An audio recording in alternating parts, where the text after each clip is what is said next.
Today, we're going to work on semicolons, specifically how they will look on your grammar exam. So I'm going to teach you all about semicolons in context as we think like a test maker, look for traps, and master our grammar exam. Let's get started.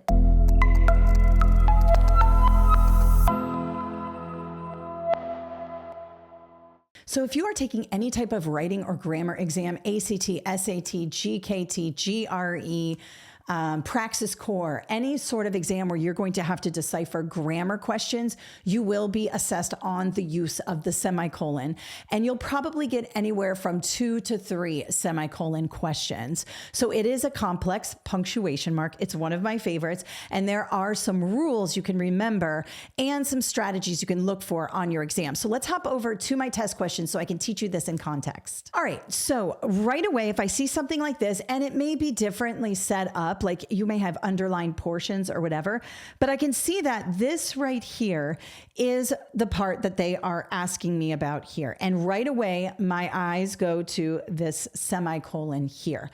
Now, a semicolon, the only way to use a semicolon is by separating two independent clauses. Now, what is an independent clause? Well, it is essentially a sentence. If I pulled this off of the sentence and put it on its own, gave it a capital letter and a period, it could stand on its own and be grammatically correct. The same thing goes for this side of the sentence. So let's see if we have that, okay? So we have, the scientists observed that ancient trees can survive for thousands of years. Is that an independent clause? Yes, it is. The scientists observed. We have a subject and a predicate, right? And then let's see if we have the same thing on the other side of the semicolon. We have by storing water deep within their trunks. Is that an independent clause? Could I pull that off and put it on its own? No, I could not. So the semicolon here is incorrect, but let me show you how to think like a test maker and notice patterns on the exam as well. So we have a semicolon here. We also, for B, we have a comma and, which is a comma coordinating conjunction, or a comma fanboy, which stands for and, nor, but, or, yet, so, fanboys, okay? You will typically have the and the but, maybe an or a so, but typically it's and or but.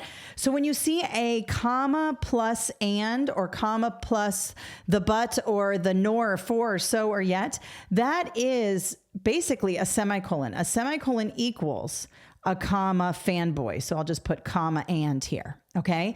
So that does the same thing. So if I have a semicolon here and a comma fanboy here, I know that A and B are incorrect because I cannot have two of the same answer. It's asking me for one answer here. Now, along with that, I have the period plus a capital letter here. Well, does a capital letter start a new sentence? Yes. And does a period end the old sentence? Yes.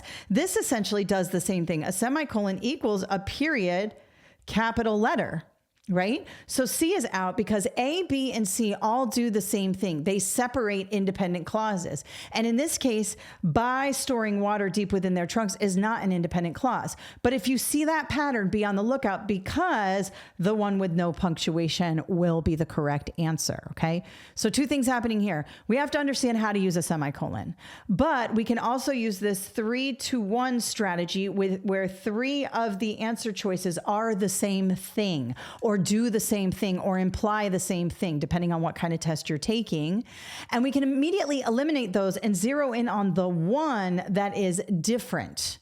All right, that will help you. Notice all of these, they use punctuation. The third one, they don't.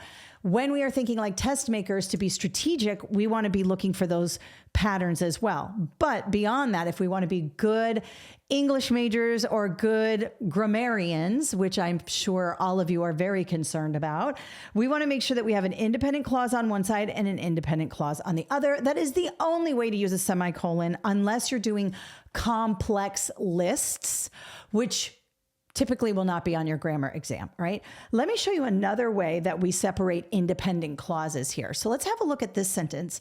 And right away, my eye goes to this semicolon here, and then conjunctive adverb, and then colon. Now, this is a pattern that works. Semicolon, conjunctive adverb with that lowercase letter, because we're continuing on the sentence, comma. These three things have to be present in order to use a semicolon conjunctive adverb. Semicolon, conjunctive adverb with a lowercase letter, comma. That's the only way.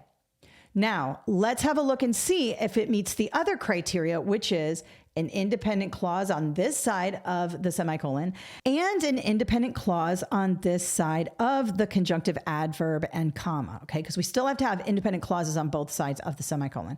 So let's have a look. The expedition team faced harsh winds, freezing temperatures, and dwindling supplies. Is that an independent clause? Can that stand on its own as a sentence? Yes, it can.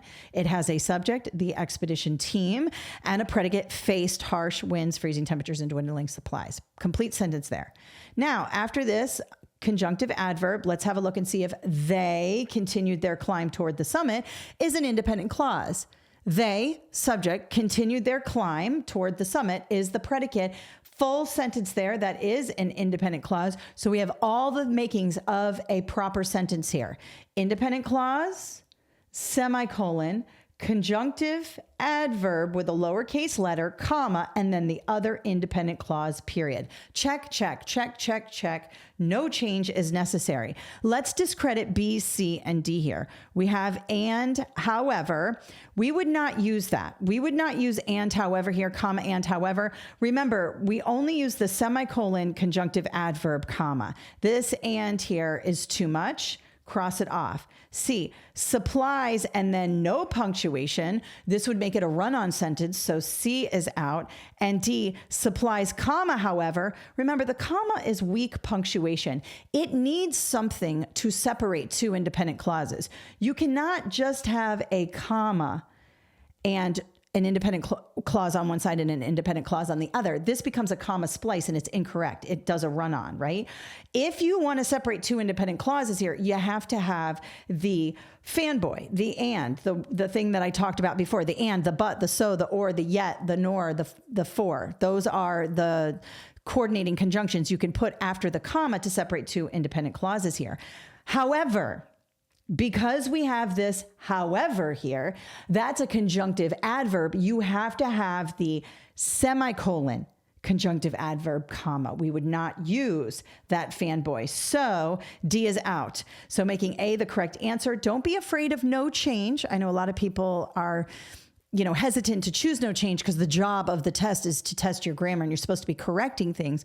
But be on the lookout for things that are correct already, because remember, the correct answers are distributed equally throughout the test. So there are about the same number of A's correct on the full exam, same number of B's correct. They're all kind of distributed equally, right? You're not going to have 100 A's and only 2 B's as your answer key. So remember, no change can be the right answer just as many times as the other answer choices are the correct answer.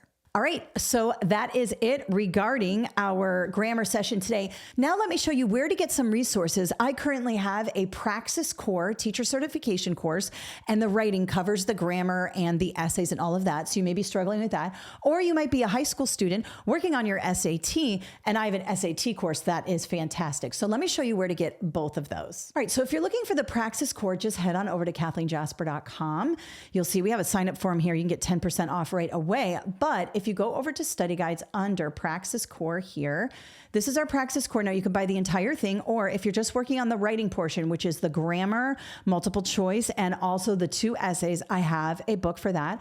I also have an online course for that as well. If you go to Praxis Core here, you can see that I have a full-on course. If you really liked this video, that's essentially what the entire course is about. And again, you can buy just the one subtest if you're only working on the writing. If you're working on multiple, I would get the entire thing. And that comes with the digital study guide. So you get everything there.